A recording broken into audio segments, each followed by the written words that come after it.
তারপর খানিক দূর গিয়ে পান্তা বুড়ি দেখল পথের ধারে একখানা খুর পড়ে রয়েছে। খুর বলল, পান্তা বুড়ি, কোথায় যাচ্ছ?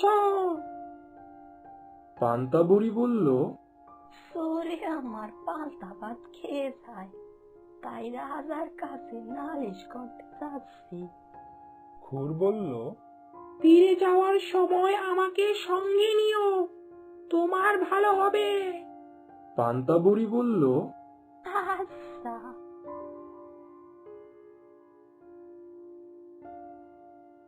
তারপর পান্তা বুড়ি রাজার বাড়ি গিয়ে দেখল রাজামশাই বাড়িতে নেই। কাজেই সে আর নালিশ করতে পারল না। বাড়ি ফিরবার সময় খুর, গোবর, বেল আর শিং মাছের কথা তার মনে হলো।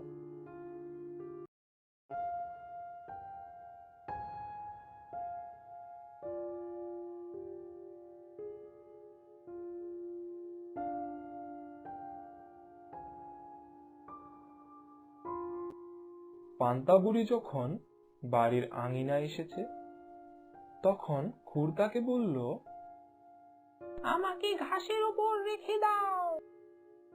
তাই বুড়ি খুরখানাকে ঘাসের উপর রেখে দিল।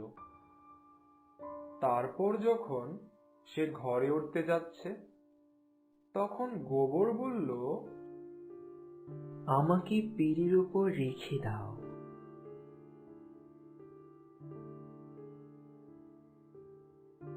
তাই বুড়ি গোবরটাকে পিঁড়ির উপর রেখে দিল।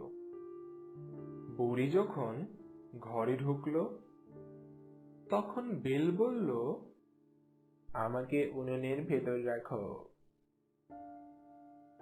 শুনে বুড়ি তাই করল।